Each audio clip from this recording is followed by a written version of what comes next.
प्रतिष्ठितम् आविरावीर्मतेभिः वेदस्य माडिस्थः श्रुतं मे मा प्रहसीः अनेन धीतेन अहोरात्रान् सन्दधामि ऋतं वदिष्यामि सत्यं वदिष्यामि तन्मामवतु तद्वक्तारमवतु अवतु माम् अवतु वक्तारम्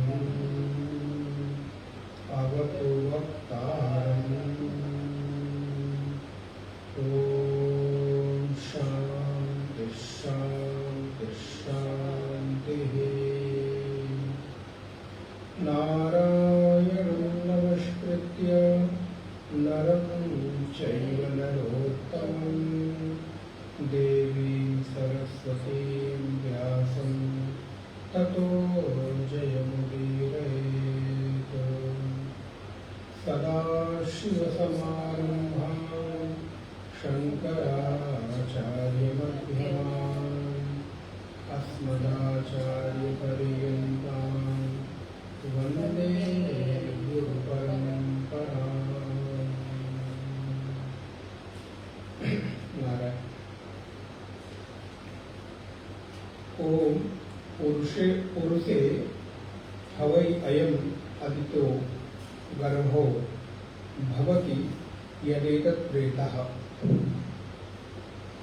तदेतत् सर्वेभ्यो अंगेभ्यस्तेजः संभूतात् मिल गया मंत्र मिल गया। संभूतात्म अन्येवात्मानं बिभर्ति तदात्याः स्त्रियां सिंचति अथ एवं जनयति तदस्य प्रथमं जन्म। यहाँ पर जीव का जन्म किस रूप में होता है, कैसे होता है, इसको भगवती श्रुति यहाँ पर उल्लेख करती है कि आज ये हमारा जो जन्म हुआ है, ये हमारा जन्म पहला जन्म नहीं है। ये जो शरीर दिख रहा है, ये दिखने वाला शरीर हमारा दूसरा नहीं बल्कि तीसरा शरीर है, अर्थात ये हमारा तीसरा जन्म है। किस तरह से? तो बोले सबसे पहले यह जो संसारी जीव है, ये जो अन्न खाता है, उस अन्न के खाने से बनने वाला जो रस है, तो अन्न का जो सबसे पुष्ट रस है, या हम ऐसा कह सकते हैं हमारे द्वारा खाए जाने वाले प्रत्येक भोग पदार्थ, जो भी हमारे भोज्य पदार्थ हैं, हम दूध पीते हैं, रस खाते हैं, हम अन्न खाते हैं, या हम फल खाते हैं, या हम जो भी कुछ इस तरह का भोग भक्षण करते हैं, उस भक्षण करने के बाद उससे बहुत सारे पदार्थ तैयार होते हैं। क्योंकि हमारे द्वारा खाए जाने वाले किसी भी प्रकार के भोग पदार्थ से ही शरीर में रस, मज्जा, मेद, अस्थि, चर्म इत्यादि बनता है। तो जब हम इस तरह की चीजों को ग्रहण करते हैं, तो ग्रहण करने के बाद शरीर को पुष्टि मिलती है, और जो शरीर को नहीं आवश्यकता है, अर्थात सबसे स्थूल पदार्थ, उस स्थूल पदार्थ को ये शरीर ग्रहण नहीं करके वो मल के रूप में त्याग कर देता है, विसर्जित कर देता है। अच्छा, ये सारी चीजें तो बन गई, सारी चीजें हो गई, किंतु हमारे जीवन में एक जो सबसे महत्वपूर्ण चीज है इस शरीर को चलाए रखने के लिए, वो है रस। रस का तात्पर्य है वीर्य। वीर्य का तात्पर्य है स्त्री के भीतर रज और पुरुष के भीतर वीर्य। वीर्य का तात्पर्य तेज, पराक्रम और स्मरण शक्ति, और हमारे भीतर की जो ओज है उसको वीर्य के रूप में, तेज के रूप में ये शरीर धारण करता है। अच्छा, ये किससे बनता है? तो बोले अन्न का, जब अन्न का सारा प्रोसेस होने के बाद जो सबसे सूक्ष्मतम रस निचोड़ कर आता है वो हमारे शरीर में रस वीर्य के रूप में तैयार होता है, जिसके माध्यम से ये देह पुष्ट होती है। इसलिए किसी भी व्यक्ति को आप देखिए, किसी भी धर्म अथवा संप्रदाय में अथवा किसी भी प्रकार के जब आप साधना में जाते हैं तो वहां पर एक ब्रह्मचर्य के जीवन को महत्वपूर्ण साधन माना जाता है, महत्वपूर्ण अंश माना जाता है कि आपके जीवन में ब्रह्मचर्य का पालन हो। ब्रह्मचर्य का भी कई प्रकार का भेद है। ब्रह्मचर्य का तात्पर्य केवल और केवल हम शारीरिक जो क्रिया करते हैं उसी तक सीमित नहीं रहता। वो तो ब्रह्मचर्य का बहुत स्थूल अंग है, जैसे अन्न का स्थूल है कि मल का विसर्जन कर देना, तो वैसे ही ब्रह्मचर्य का स्थूल अंग है, स्थूल क्रिया है कि शारीरिक क्रिया में हम निरत हो उतर जाएं। बल्कि ब्रह्मचर्य की जो सबसे मुख्य साधना है वो मानसिक है।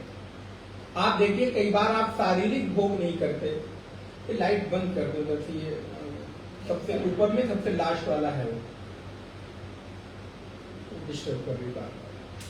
बस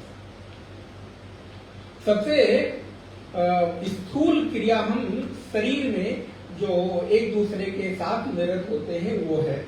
जैसे अन्न का स्थूलतम, जैसे शरीर का स्थूलतम अंग है तो उस अन्न के द्वारा खाए गए रस से तैयार होता है, वैसे ही ब्रह्मचर्य का भी स्थूलतम साधना है कि आप शारीरिक रूप से, वो भी एक बहुत महत्वपूर्ण अंग है, लेकिन उससे भी ज्यादा महत्वपूर्ण है कि आप मानसिक रूप से संयमित हैं कि नहीं है। कई बार क्या होता है, व्यक्ति को लगता है कि हम शारीरिक क्रिया नहीं कर रहे हैं, या हमने कसम खा ली, या हमने व्रत ले लिया, या जो भी कुछ हमने कर लिया तो हम ब्रह्मचर्य में उतर गए, या ब्रह्मचर्य वो है, पहली क्रिया वही है, पहला अंग वही है, पहला स्टेप वही है, लेकिन उसके बाद भी क्या आप उसके बाद मानसिक रूप से आपने क्या संयम धारण किया कि नहीं किया। आप देखेंगे कई बार शारीरिक भोग नहीं होता लेकिन मानसिक भोग लगातार होता रहता है। तो मानसिक भोग ही असल में आपके भीतर के शारीरिक क्रियाओं में बदलाव लेकर आता रहता है। इसलिए यहाँ पर कहते हैं हमारे शरीर में जो भी कुछ अन्न ग्रहण करते हैं उससे सबसे सूक्ष्मतम जो तत्व है वो स्त्री और पुरुष के भीतर ओज के रूप में, प्रज्ञा के रूप में हमको प्राप्त होता है। तो सबसे पहले पुरुष अन्न का रस अपने शरीर में धारण करता, अर्थात तत्व धारण करता, वही कारण है। तो वो प्रत्येक व्यक्ति का पहला जन्म हुआ, चाहे वो स्त्री हो तो और पुरुष हो तो। और दूसरा तो बोले दूसरा जब पुरुष और स्त्री अर्थात एक दंपति अपने इस क्रिया में अवतीर्ण होते हैं, अपने द्वारा की जाने वाली शारीरिक क्रियाओं में रत होते हैं, तो जब पुरुष स्त्री के शरीर में अपने तेज का, अपने ओज का, अपने ब्रह्मचर्य का सिंचन करता है तो वहां पर जो एक स्थूल रूप में तत्व तैयार होता है वो उस व्यक्ति का दूसरा जन्म भगवती श्रुति कहते हैं। इसलिए कहते हैं पुरुषे हवई अयम अदितो गर्भो भवद यद एतद रेता, जो रेत है अर्थात स्त्री और पुरुष के द्वारा वीर्य और रज इनका जब संयोग होता है तो तद एतद सर्वेभ्यो अंगेभ्यः तेजः, वहां पर फिर सारे के सारे अंग धीरे धीरे उस क्रिया के से प्राप्त जो भ्रूण है उस भ्रूण में तैयार होने लगते हैं। इसलिए हमारे यहाँ भ्रूण हत्या जीव हत्या पक्के पाप के बराबर बताया गया है। जैसे अगर आपने अभी किसी का मर्डर कर दिया, किसी को मार दिया मान लीजिए, तो आपको लगता है हमने मार दिया, तब सरकार को भी लगता है कि आपने कोई अपराध कर दिया, या आपको भी लगता है अच्छा पाप हो गया। लेकिन कई बार लोगों को भ्रूण हत्या पाप नहीं लगता, अरे ये तो एक सामान्य सी बात है, कोई बात नहीं है, चलो ये हो गया तो इसको हम अपने तरीके से खत्म कर देते हैं, हटा देते हैं। तो ये उचित नहीं है। आप ध्यान रखिए, सरकार ने वो जो बैन किया वो पाप पुण्य की दृष्टि से नहीं बैन किया, वो लोगों ने लड़के और लड़की के भेद में अल्ट्रासाउंड कराया है, जो भी प्रक्रिया हो, और उससे पता चल गया। अब तो शायद अवैध है, वो बैन है, आप नहीं पता कर सकते। कुछ कुछ देशों में है शायद इस तरह की चीजें हैं, कुछ लोगों को अथॉरिटी होगी, या कुछ इस तरह की आजकल तो बहुत हम लोगों को लोग बताते रहते हैं। कई बार जब ऐसा लगता है कि कहीं कोई बालक या बालिका में किसी भी तरह का कोई कमी तो नहीं है, किसी भी तरह की रोग तो नहीं है, तो भी लोग उस, लेकिन वो एक सूक्ष्म क्रिया है, सभी लोग उसको नहीं कर सकते, सबकी जानकारी में नहीं है, अथवा डॉक्टर के परामर्श से अतिशय कोई इमरजेंसी हो तभी उसको किया जाता है, लेकिन सामान्यतया नहीं। तो पूर्व में, आज के आप 10 साल 15 साल पहले देखें तो हर जगह ये सारी चीजें थी। उससे क्या हुआ, बोले हमारी जो मानसिकता है वो कोई बालक मिल जाए, लड़का हो जाए तो हम बड़े खुश हो गए। भले वो हमारे काम आए न आए। देखे, सबसे काम अगर कोई आती है तो हमारी महिलाएं आती है, माताएं आती हैं, ध्यान रखना, ये करना। तो वो स्त्री और पुरुष में, बालक और बालिका में बड़ा एक अनुपात कम होने लगा, तो सरकार की चिंता का विषय बना। तो उन्होंने पाप पुण्य और जीव हत्या की दृष्टि से नहीं, बल्कि अपने अनुपात को बचाए रखने के लिए उसको बैन कर दिया है। तो भ्रूण हत्या जीव हत्या है, पाप है, इसलिए कभी भी किसी भी अवस्था में इस प्रकार का कोई अपराध नहीं करना चाहिए, और यदि अपराध हो जावे तो उसका प्रायश्चित पश्चाताप जरूर करना चाहिए। आपने मानो भ्रूण हत्या किया, किसी भी तरह की पाप किया, किसी भी तरह के जीव का हनन किया, तो जैसे आप बाहर उसका पूरा कर्म करते हैं, 13वीं इत्यादि से लेकर श्राद्ध तर्पण इत्यादि से लेकर, उसी प्रकार से भ्रूण हत्या के प्रति भी हम लोगों को सजग और सतर्क होना चाहिए। ये एक बड़ा अपराध है। क्यों? क्योंकि एक जीव की हत्या हो गई।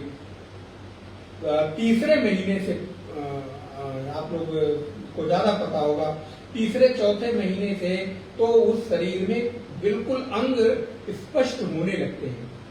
ये विज्ञान तो आज कह रहा है, हमारे शास्त्रों ने, आचार्यों ने इसकी पूरी व्याख्या पूर्ण कर दी।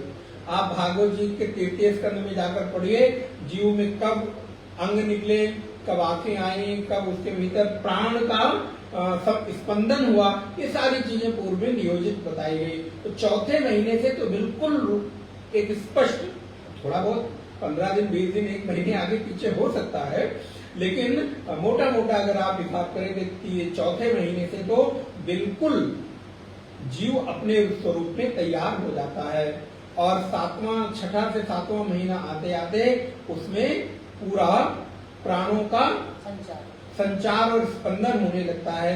वो अपने तरीके से गर्भ में हिलना डुलना इत्यादि करने लगता है। और इसलिए अभी आप उपनिषद में ही पढ़ेंगे, जिस माँ के गर्भ में कोई संतान पल रही हो तो उस माँ का कर्तव्य दुगना हो जाता है, और उससे ज्यादा कर्तव्य पिता का हो जाता है। बोले महाराज ये तो कोई बताया नहीं गया, सारा कर्तव्य तो माताओं का ही है।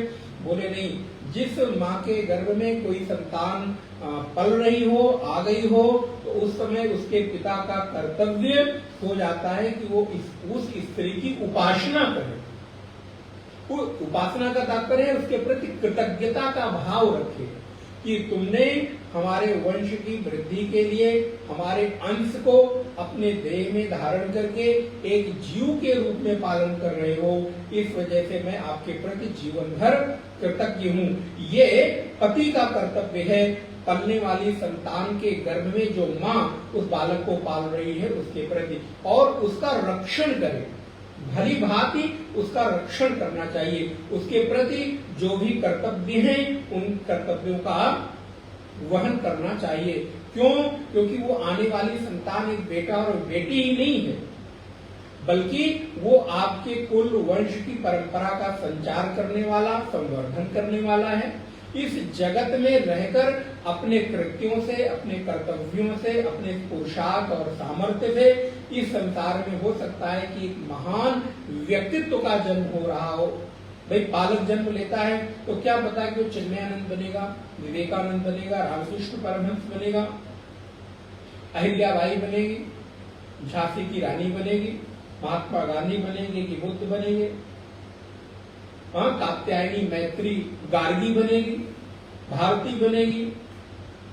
आप विचार करके देखें, हमारे यहाँ इतनी उन्नत और उत्कृष्ट भावना से प्रबल माताओं ने अपने बालकों का पालन पोषण किया। आपने को जानकर आश्चर्य होगा कि हमारे यहाँ वेद और वेदांतों का, शास्त्रों का उत्कृष्ट ज्ञान रखने वाली मातृशक्ति इस धरा पर जन्म ली। गार्गी को देखे, मैत्री को देखे, कात्यायनी को देखे, कितनी सारी माताएं हम उदाहरण के रूप में आपको दे सकते हैं। भारती को देखिए, भगवान शंकराचार्य और मंडन मिश्र के बीच जो निर्णायक भूमिका निर्वहन करती है वो कौन है? बोले भारती है। शंकराचार्य और मंडन मिश्र में जीतेगा और हारेगा कौन, इसका निर्णय कौन करेगा? भारती करेगी। अच्छा, निर्णय कौन करेगा? जो उन दोनों से विशिष्टता रखता होगा, श्रेष्ठता रखता होगा, अधिक ज्ञान होगा, और जिसके प्रति दोनों की बराबर सहमति हो। और सहमति तभी बनेगी जब लगेगा कि नहीं, ये ज्ञान में कुछ तो श्रेष्ठ है, किसी विषय में तो उत्कृष्ट है। आप विचार करके देखें तो इस वजह से ऐसे पुरुष का कर्तव्य है कि वो अपने स्त्री के प्रति, पत्नी के प्रति अपने कर्तव्यों का पालन करे, और ऐसे स्त्री का कर्तव्य है कि पलने वाली संतान के प्रति 9 महीने, ध्यान रहे, 9 महीने उसकी साधना का काल है, उसकी उपासना का काल है।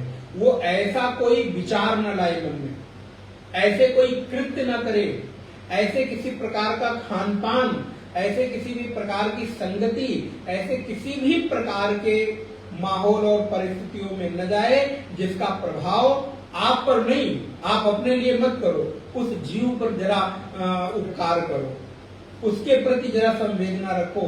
आपका तो जीवन हो गया, ठीक है, आप प्रौढ़ हो गए, लेकिन आप उसके भीतर क्या संस्कार डाल रहे हो? अभिमन्यु को देखो, तो गर्भ में पलने वाले जीव का जो कुछ भी संस्कार है वो पैदा होने के बाद, सावधानी से विचार करें जितने भी हम लोग सुन रहे हैं, पैदा होने के बाद संस्कार देना तो बहुत नगण्य है, स्थूल है। उसके बाद आप कुछ बहुत बदल नहीं सकते, क्योंकि जो उसके भीतर इनबिल्ट होना था वो आपने गर्भ में ही, हम वहां असावधान होते हैं, हम वहां पे है, अरे क्या, ऐसे में तो खान पान का संयम करने के लिए शास्त्र कहते हैं, ऐसा खान पान न करे कि जो बहुत अधिक ठंडा हो, ऐसा खान पान न करे जो बहुत अधिक गर्म हो। बोले क्यों? बोले आपने तो स्वाद के लिए ठंडा ठंडा मुंह में डाला, गरम गरम मुख में डाला, लेकिन वो जाते ही उस जीव को, आप सोचो कितना कोमल बालक है, नर्म नर्म चमड़ियां हैं, अभी सिर के ऊपर बाल भी नहीं है, और सोचो एक सिप आपने लिया, एक घूंट आपने लिया, और उसका प्रभाव जाकर उस बालक के शरीर पर पड़ता है, वो तड़प उठता है। इसलिए तो आप गर्भ स्तुति पढ़िए, जीव वहां रोता है, चिल्लाता है, परमात्मा को स्मरण करता है कि ये संकट में मैं पड़ गया हूं, जरा इससे जल्दी से मुझे बाहर करो। इसलिए गर्भ की पीड़ा बहुत अधिक होती है। आप विचार करके, कल्पना करके देखो, आप 6 फीट के हैं, 5 फीट के हैं, और आपको भी 2.5 फीट के, 2 फीट के पिंजड़े में बंद कर दिया जाए, विचार करिए क्या स्थिति होगी। आप अपनी मर्जी से करवट लेना चाहें, घूमना चाहें, क्या कर सकते हो? शरीर कितना है? 5 फीट, 6 फीट। स्थान कितना है? 2 फीट, 2.5 फीट, 3 फीट, 4 फीट, कुछ नहीं कर सकते। ठीक उसी प्रकार उस जीव के स्वरूप को देखें, और उस जिस स्थान में वो पल रहा है उस स्थान को देखें।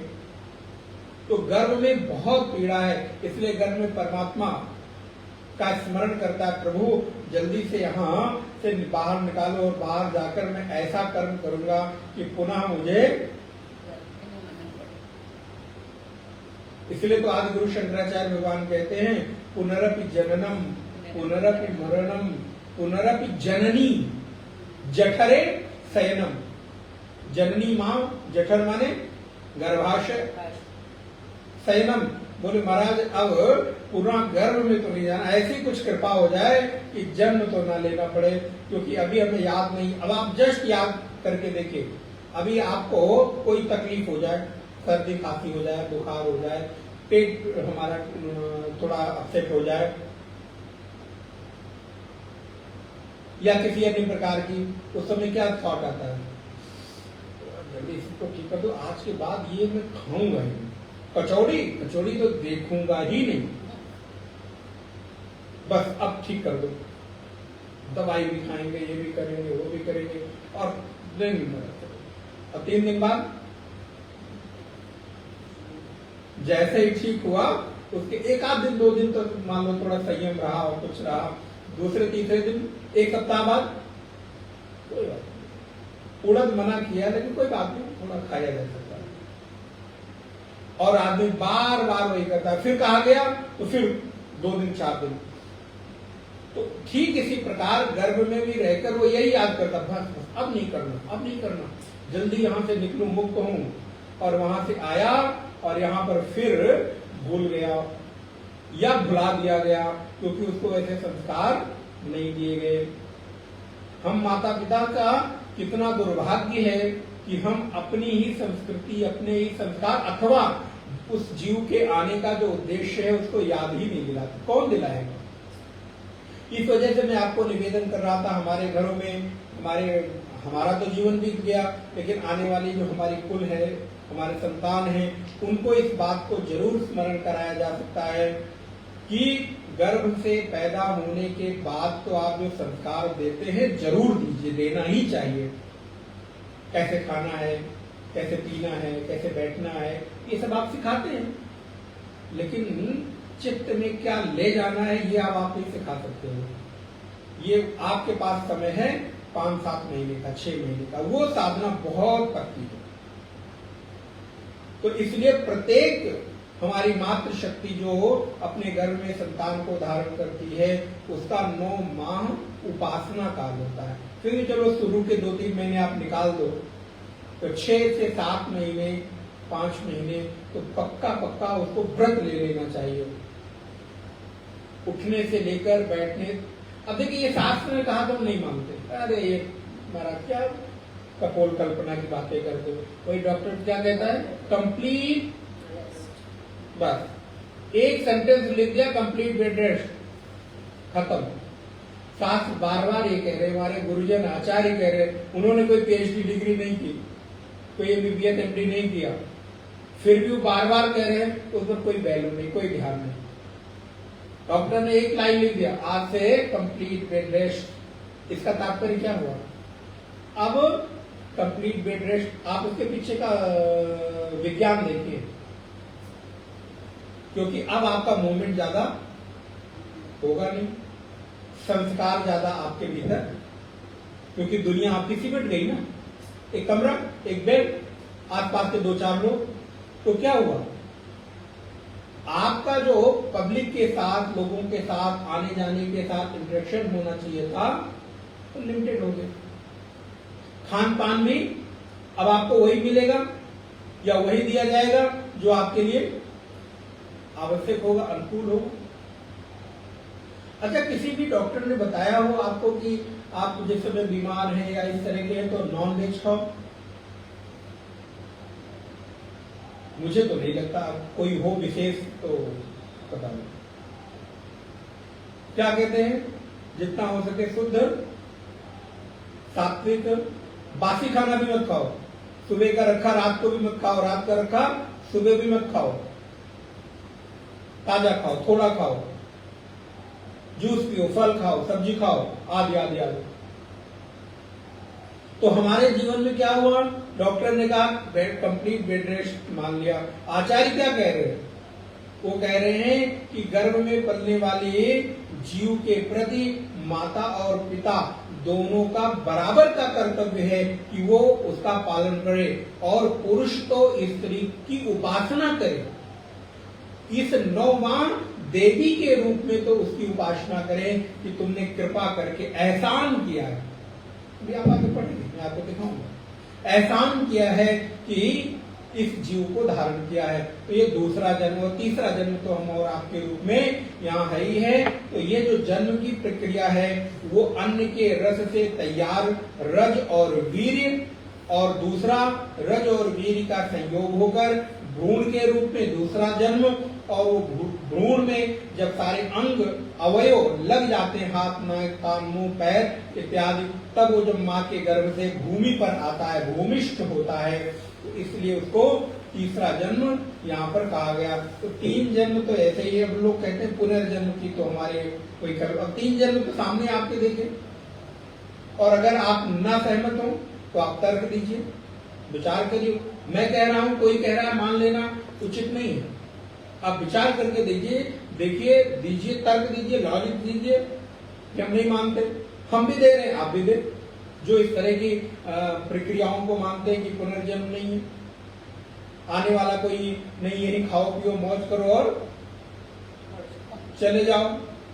बोले महाराज एक चीजें, जब इस संसार का ध्यान रखें, एक तत्व, एक कागज के टुकड़े को समाप्त करने की सामर्थ्य नहीं है, तो आप इस अनंत संसार में इस अविनाशी जीव को क्या समझते हैं कि समाप्त हो गया? शरीर छूट जाना माने समाप्त हो जाना? इस किताब से जुड़े हुए जितने पन्ने हैं आज फाड़ कर फेंक दिए जाएं, तो इसका मतलब क्या हुआ? पन्ना बेकार हो गया, इसकी लाइनें बेकार हो गई। बोले जला दिया, जला देने के बाद समाप्त हो गया, राख हो गया। क्या किया आपने? स्थूल को समाप्त करते करते करते सूक्ष्म बना दिया, रूप परिवर्तित हो गया, इससे ज्यादा। तो भगवती श्रुति कहती है तद स्त्रिया आत्मभूयम, दूसरे नंबर का मंत्र देखें, तद स्त्रिया आत्मभूयम रक्षति यथा स्वांगम तथा तस्मात् एनम न हिनस्ति सा अस्यै तम आत्मानम अत्र गतम भावयति ही। बोले जिस प्रकार अपने अंग स्तन आदि होते हैं, शरीर के सारे अंग होते हैं, तद स्त्रिया आत्मभूयम रक्षति, जैसे हमारे शरीर के स्तन आदि अंग हैं, उसी प्रकार। अब थोड़ा सा मैं आप लोगों को जरूर शास्त्रों के प्रकाश में बातें बताने का प्रयास करूंगा।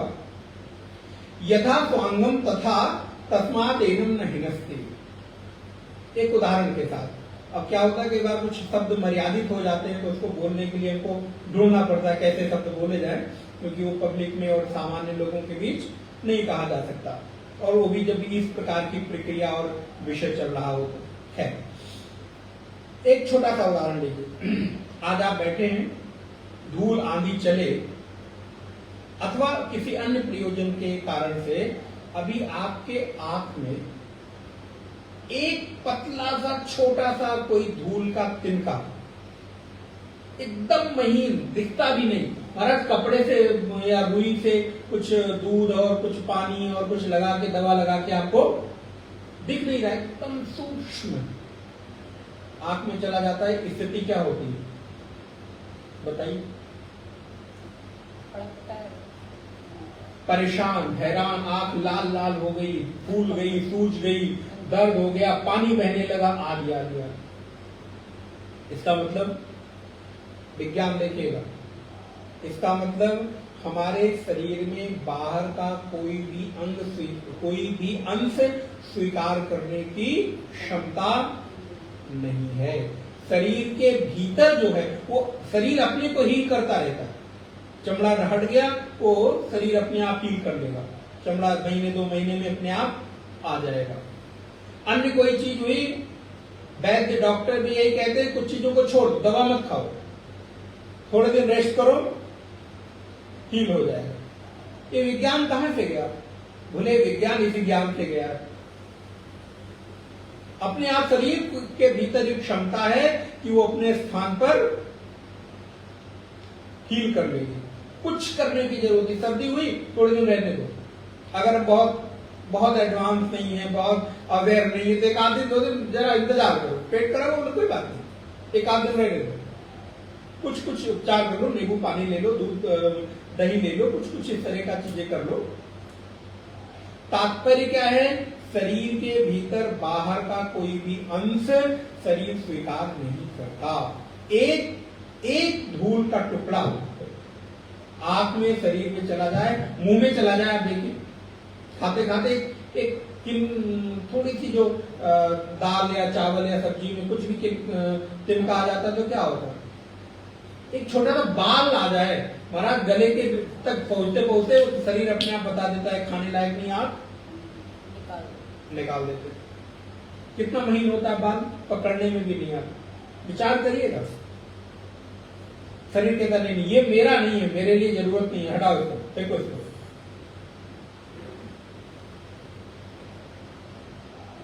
पशुओं में भी ये है।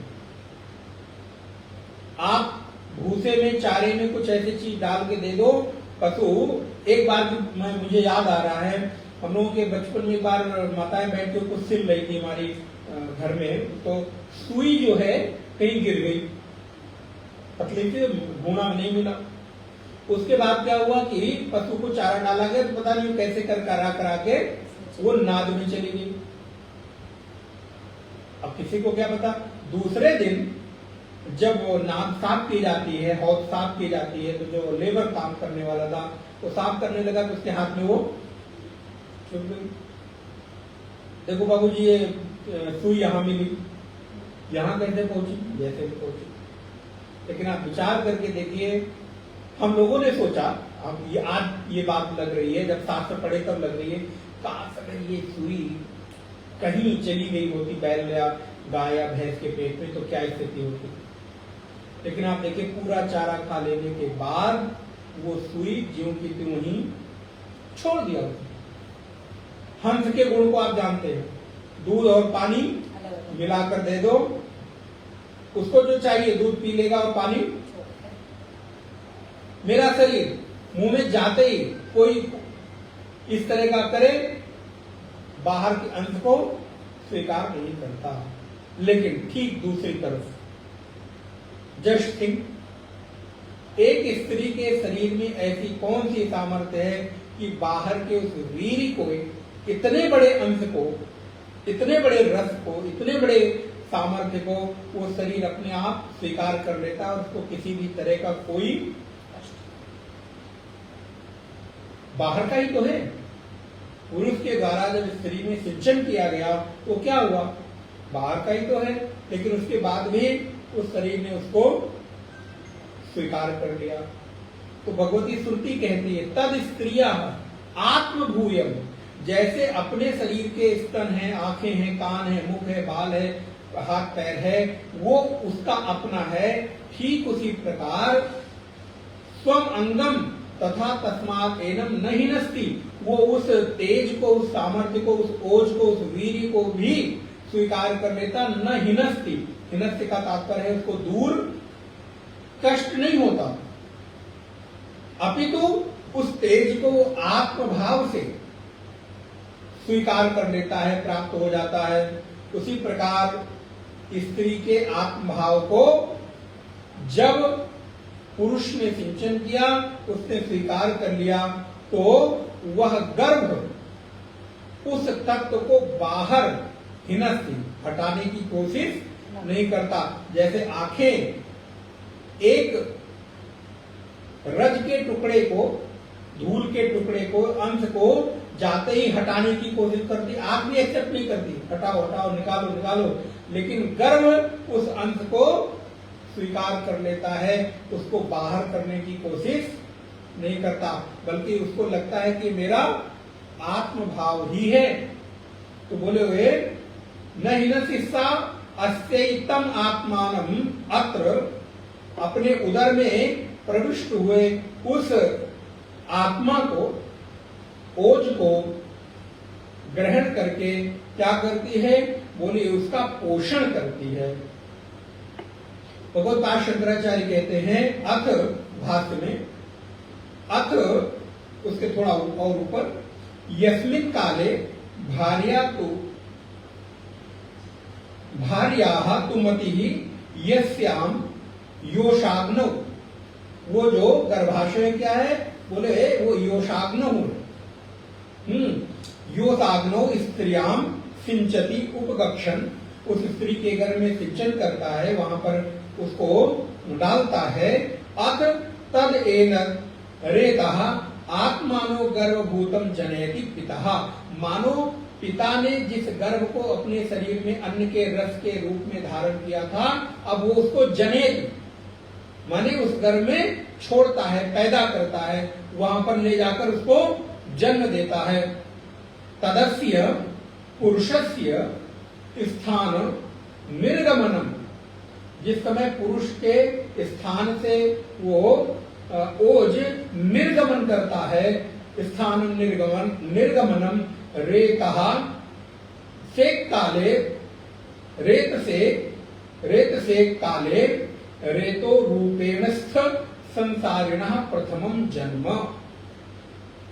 वो उस समय उसका प्रथम जन्म हुआ जिस समय उसने वहां पर उसका सिंचन किया। प्रथमा अवस्था अभिव्यक्ति ही तदेतत् उत्तम पुरस्तात् आसावात्मः मुक्तम आत्मानम् इत्यादिनः। तद्रेतः यस्यां स्त्रियां सिक्तम् तस्याः आत्मभूयम् आत्म व्यतिरेकतां यथा पितुः एव गच्छति प्राप्नोति, यथा स्वम अंगम स्तनादि तथा तद एव, तस्मात् एको रेनम मातरम सगर्भो न हिनस्ति पिटकादिवत, बोले वो उसको दूर नहीं करती बल्कि उसको अपने गर्भ में धारण करती है अंग के रूप में। जैसे हमारा अंग मेरा है, वैसा बाहर का ही वो अंश मानो मेरा ही अंग है, उसको धारण कर लेती है, उसको कोई कष्ट नहीं होता।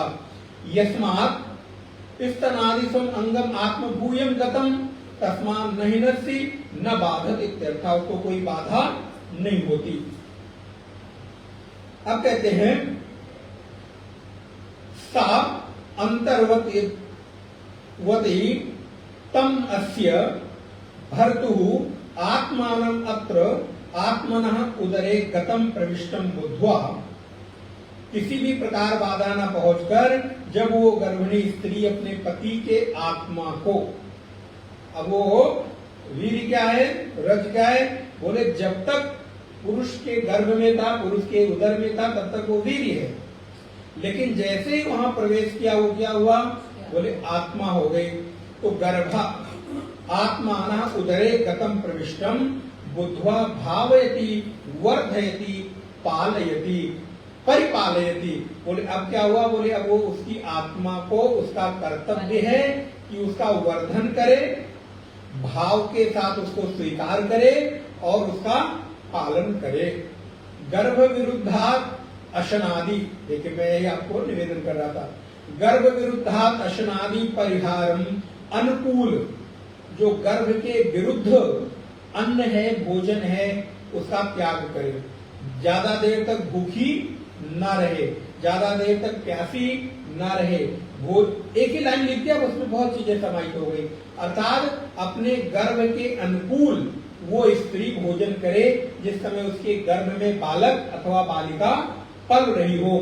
गर्भादि गर्भ विरुद्ध अशनादि परिहारम अनुकूल अशनादि उपयोगम च कुर्वती, अर्थात वो अपनी भूख प्यास के अनुसार उस गर्भ का पालन करे, वर्धन करे, और तदोपरांत उस अन्न जल के उपयोग के साथ उस आत्मा को, उस जीव को पोषित करे। ये किसका कर्तव्य है, बोले ये माता का कर्तव्य है। और पिता का, बोले पिता का कर्तव्य है कि वो माता का पोषण करे। माँ गर्भ का पोषण कर रही है, आत्मा का, जीव का पोषण कर रही है, और पिता उस माँ का पोषण करे। माँ का पोषण करे माने उसके अनुकूल व्यवस्थाओं को,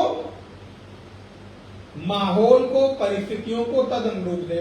उस समय झगड़ा लड़ाई ना हो, आपस में मारपीट ना हो, डांट फटकार ना हो, खाने पीने की उपयोगी जो वस्तुएं हैं उसकी किसी भी तरह की उसको अभाव ना हो, कमी ना हो, तद अनुरूप पिता उस माँ का पालन करे, पोषण करे, और उस खाए हुए अन्न के द्वारा और अपने क्रियाकलापों के द्वारा वो गर्भ का पोषण करे। ये परस्पर एक दूसरे का पोषण करें। तदुपरांत उस भगवती सुक्ति कहती है, सा भावित्री ही भावितव्याः भवति तम स्त्री गर्भम बिभर्ति तो अग्र एव कुमारम जन्मना। अग्रे भावयति सा यत् कुमारम जन्मना अग्रे अधि भावयति आत्मानम एव तद भावयत्येषां लोकानां संतत्याः एवं संतता ही में लोकास्तदस्य द्वितीयम जन्म। अब क्या हुआ? बोले गर्भ रूप पति के आत्मा का, पिता के देह में गर्भ रूप आत्मा का पति ने जब पत्नी को ट्रांसफर किया, दिया, गर्भ में धारण कराया, सिंचन किया, तो पालन करने वाली जो गर्भिणी स्त्री है वो अपने स्वामी के द्वारा पालनिया होती है। मैं आपको ये कह रहा था, अब वो पालनिया हो गई, अब वो स्त्री नहीं रही, अब वो देवी हो गई। इसलिए हमारे यहाँ गर्भिणी स्त्री के प्रति सद्भाव, भावना, प्रेम, माधुर्य, वात्सल्य, आदर, ये भाव रहता है। अब परंपरा हमने क्या, आजकल क्या हो रहा है वो छोड़िए, बहुत लोग मॉडर्न हो गए। अपने घरों में जब भी स्त्री गर्भवती हो जाती थी उसी दिन, अच्छा तुम कोई काम नहीं करोगे। सासें जो हुआ करती थी, ननद हुआ करती थी, बहनें हुआ करती थी, बल्कि उसके हेल्प में किसी को ले आते थे, बहन को, बेटी को, ननद को, किसी को भी। क्या हुआ? बोले बात से तुम, और उसके प्रति दृष्टि बदल जाती है, नजरिया बदल जाता है। जब तक वो इस गर्भवती नहीं थी उसके प्रति परिवार का, घर का, लोगों का रुख देखिए, और उसके बाद नजरिया, दृष्टि बदल। कहां से बदला? बोले सब यहीं से गया है, नजरिया बदला। अब क्या हुआ? बोले तुम कोई काम नहीं करोगे, आज के बाद आराम, कुछ चाहिए तो बताना। और अभी 1 महीने पहले, 15 दिन पहले ही जाओ, ये नहीं बनाया, ये सफाई नहीं की, और ये नहीं किया, और वो नहीं किया, दुनिया भर के नखरे होते थे। लेकिन जैसे ही घर वालों को पता चला, माताओं को पता चला कि ये, उसी दिन से आदर बढ़ गया, सम्मान बढ़ गया, प्रेम बढ़ गया, वात्सल्य बढ़ गया। ये मेरे संतान को और हमारे वंश का पालन करने वाली है, वो पालनिया हो गई। पति का कर्तव्य है, बार बार इस लाइन को आप लोग अपने घरों में, आसपास के लोगों में जरूर बताएं कि अब वो आपके लिए सम्माननीय है, पालनीय। तभी तक नहीं, आगे भी है, लेकिन उस विषय, उस टाइम पीरियड में तो विशेष रूप से उसका आदर करें। तो स्वामी के द्वारा पालनिया होती है, उसके खाने पीने की आदि। अच्छा, इतना ही नहीं, खाने पीने की व्यवस्था कर दिया और छोड़ दिया। बोले नहीं, आप जैसी संतान चाहते हैं वैसा विमर्श करिए, उस समय वैसा उस स्त्री के साथ, उस पत्नी के साथ आप विचार विनिमय करिए। आपको अगर अपने बच्चे को लेकर कोई ड्रीम है, कोई सपने आपने संजोए, आईएएस बनाना बड़ा टफ है महाराज। आईएएस तो प्राय 80% बच्चे तो हमारे यहाँ ख्वाब लेके पढ़ाई करते आईएएस का, ना होते तो बाकी और दूसरे विकल्प। 10वीं के बाद, 8वीं के बाद नहीं, 12th के बाद नहीं, बोले उसको उस समय से परीक्षण दो, संस्कार दो, वैसा विमर्श करो, मन में विचारों को जाने दो। क्या होगा? बोले वो विचार बीज रूप में वहां। अब मनु को देखिए, चक्रव्यूह तोड़ने की कला कहां सीखी? और मां सो गई तो अंतिम जो चक्र था, अंतिम जो द्वार था, उसको तोड़ने की कला, क्योंकि मां के सोते ही बालक के भीतर स्वीकार करने की क्षमता नहीं रही, अचेतन हो गया वो भी बेचारा, सुनते सुनते कहां चला गया। इसलिए आपकी प्रत्येक क्रियाकलाप का प्रभाव उस पर पड़ता है। आप उसको शुद्ध सात्विक बनाना, हमारा बच्चा तो महाराज बहुत बिगड़ गया।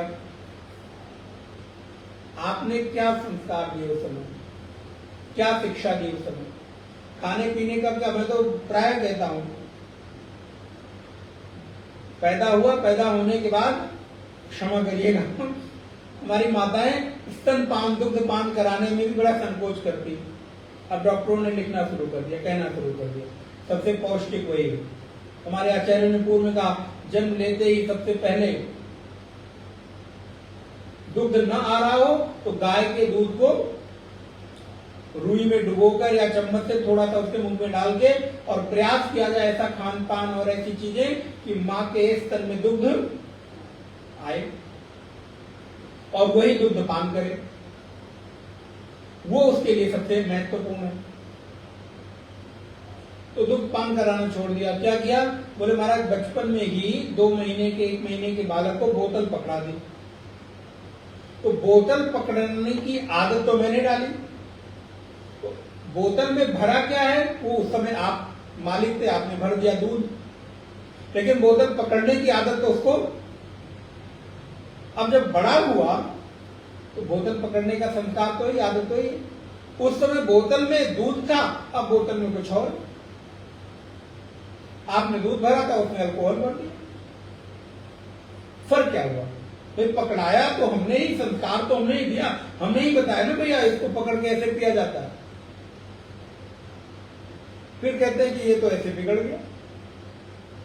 इसलिए कम से कम 1 वर्ष तक तो, 6-8 महीने तक तो मां को प्रयास करके, इसलिए अगर बोतल न दे तो कम से कम चम्मच से दूध पिलाइए। अन्य कोई उपाय ढूंढिए, लेकिन हम लोगों को बड़ा आसान है ना, पकड़ा दिया, पी रहा है, हम अपना काम कर रहे हैं, मस्ती।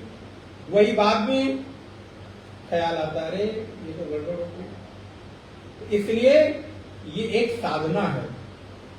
किसी जीव को जन्म देना आपको क्या लगता है साधारण की बात है? एक साधना है।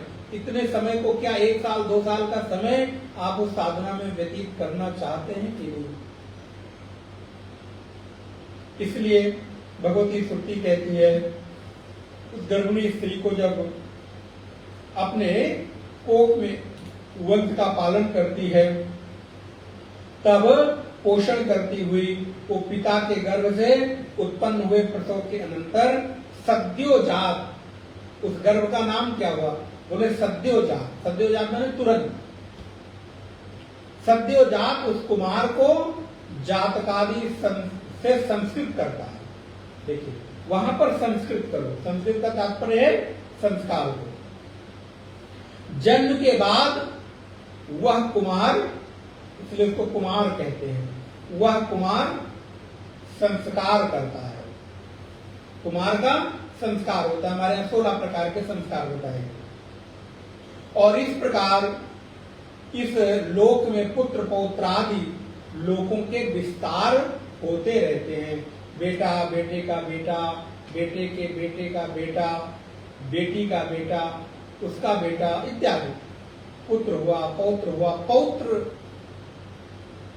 दादा बने, परदादा बने, पितामह, प्रपितामह इत्यादि। लोगों का विस्तार होता रहता है, क्योंकि इस प्रकार पुत्रोत्पादनादि जो परंपरा है उसके रहने से ही इस लोक की वृद्धि है। यही इस संसार का दूसरा जन्म है। जैसे आपने इतना बड़ा घर बनाया, अब घर को, घर छोड़ दीजिए, उसका नाम कर दीजिए लोक। उस लोक का विस्तार कब होता है बताइए? जब घर में बच्चे रहते तभी तो, नहीं तो सोना पड़ा। महाराज इतना बड़ा घर, कोई नहीं रहता, अकेले हैं, लेकिन उसी घर में बच्चे, बच्चों के बच्चे, बच्चों के बच्चों के बच्चे, बेटी के बच्चे आदि। इससे ज्यादा नहीं, बहुत हो गया ना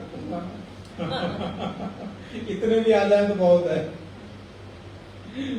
तो घर को देखिए कैसा हो गया, आनंदप्रद हो गया। जो घर भी सूना अकेलापन दे रहा था वही सुख का हेतु बन गया। अब इस छोटे से उदाहरण को बड़े उदाहरण में ले चलिए। ये पूरा विश्व आपका घर हो गया, माने परमात्मा का घर, पूरा यूनिवर्स। अच्छा, इसमें अगर बच्चे ही नहीं होंगे, हम और आप नहीं होंगे, प्राणी नहीं होगा, तो ये संसार भी सूना हो जाएगा कि नहीं? देखिए, जब हम संयमित और अनुशासित नहीं होते हैं, प्लानिंग से नहीं रहते हैं, तो कई बार कोई देश युवाओं के अधिक होने से, बच्चों की संख्या के अधिक होने से परेशान होता है। फिर हम नियंत्रित करते हैं, मनुष्य अति कर देता है। अब कुछ ऐसे देश हैं जो मालूम है ना आपको, अब उनके यहां युवा बच्चे ही नहीं, अब वो वृद्धों से परेशान, क्योंकि चारों तरफ उन्होंने बच्चे पैदा करने बंद कर दिए, लोग का विस्तार बंद कर दिया, शादी करना बंद कर दी, विवाह आदि कर्म करने बंद कर दिए। अब जो लोग हैं वही, तो उस छोटे से घर में, जैसे एक आपके बड़े से घर में 10,000 स्क्वायर फीट का घर है हमारा, 15 कमरे हैं रहने वाले, दो में भी एक चला गया, एक सूना पड़ा। वैसे ही उतना बड़ा देश, धीरे धीरे करके लोग विदा हो गए, नए लोगों का आगमन हुआ नहीं। अब वो देश परेशान है कि हमको संख्या बढ़ानी है, जमीनें खाली पड़ी हैं, संसाधन खाली पड़े हैं, उपभोग करने वाला नहीं है। इसलिए विचार के साथ जीवन को, प्लानिंग के साथ, आपकी भाषा में अगर कहें तो उसके साथ आगे बढ़ाना चाहिए। तो भगवती श्रुति कहती है, इस लोक में प्राणियों के जन्म से लोक का विस्तार होता है, और इस लोक के विस्तार से ही यहां पर पुरुषादि जीवादि जन्म लेते रहते हैं। इसलिए इस संसार में ये हमारा जन्म जो ये देह दिखाई दे रहा है, ये तीसरा जन्म है। पहला जन्म पिता के गर्भ से, दूसरा जन्म माँ के गर्भ में, और तीसरा भूमिष्ठ होने वाला ये जो जीव है, ये तीसरे जन्म के रूप में अपने कर्म आदि, संस्कार आदि को लेकर अपना जीवन आगे बढ़ाता है। इस प्रकार तद स्त्रियाम आत्म भूयम गक्षति यथा त्वम अंगम तथा तस्मादेनम नहीं नस्ति। जैसे वो स्त्री उस पुरुष के वीर्य के रूप में उस आत्मा को अपनी देह में धारण, गर्भ में धारण करके पालन पोषण करती है, तो उस स्त्री के पालन पोषण की जिम्मेदारी फिर पुरुष की होती है कि उसको उसकी अनुकूलता का ख्याल रखे और उस आने वाले जीव का स्वागत करे, उसके प्रति अपने कर्तव्यों का निर्वहन करे। और संस्कार, पुनः पुनः इस बात पर जोर दें, संस्कार जन्म लेने के बाद तो देना ही है, लेकिन उससे बड़ी जिम्मेदारी है जिस समय गर्भ में जीव पल रहा हो उस समय उसको संस्कार देंगे, उस समय उसके प्रति आप समय निकालिए। 9 महीने, 1 साल, 1.5 साल आप मान के चलिए आपकी साधना का काल है। जैसे कोई साधु हो, कोई सन्यासी हो, कोई योगी हो, तो अपने जीवन में कुछ वर्ष वो साधना को परिपक्व करता है, वैसे ही आप गृहस्थ के लोग भी एक साधक हैं, और साधक होने के नाते एक जीव को जन्म दे रहे हैं। तो आपका भी 1 साल 2 साल का जो टाइम पीरियड है वो साधना का काल है। धन किस लिए? आने वाली संतान आप करोड़ों अरबों कमा के रख दो, पूत सपूत तो का धन संचय, और पूत सपूत तो पूत कपूत तो और पूत सपूत तो दोनों में धन के संचय की आवश्यकता नहीं, करोड़ों संचय कर दिया हमारा। अभी एक उदाहरण, मैं नाम नहीं लूंगा, बहुत बड़ा ग्रुप है देश का, पिता माता चले गए, नहीं माता जी हैं शायद, पिताजी चले गए, 2 बच्चों में बंटवारा हुआ, प्रॉपर्टी को मिले तो बराबर ही मिली होगी आधी आधी। एक बालक आज शीर्ष से शीर्षतम तक है, इंटरनेट की दुनिया में ऐसी क्रांति किया कि घर घर गांव गांव तक 100-200 रुपए में फ्री में देकर, और अब खैर बात समझ गए होंगे। और एक दूसरा भाई, हमें लगता है कि अगर कर्जों में अगर भाई का सपोर्ट ना हो तो दिवालिया हो जाए इत्यादि। तो क्या हुआ, बोले महाराज अपने कर्म, अपने संस्कार को लेकर आते हैं, लेकिन उसके बाद हमारा कर्तव्य है कि मैं कितने वर्षों में उस बालक को संस्कार दे सकता हूँ। तो इस प्रकार यहाँ पर दूसरा जन्म हुआ। अब हम लोग अगला मंत्र अगली कक्षा में देखेंगे, चौथे मंत्र से अगली कक्षा में, जो तीसरे जन्म के रूप में यहाँ पर भगवती श्रुति उसको विस्तारित कर रही है। ओम पूर्णमदः पूर्णमिदं पूर्णात् पूर्णमुदच्यते पूर्णस्य पूर्णमादाय पूर्णमेवावशिष्यते। ओम शांति शांति शांति। हरि ओम। श्री गुरुभ्यो नमः।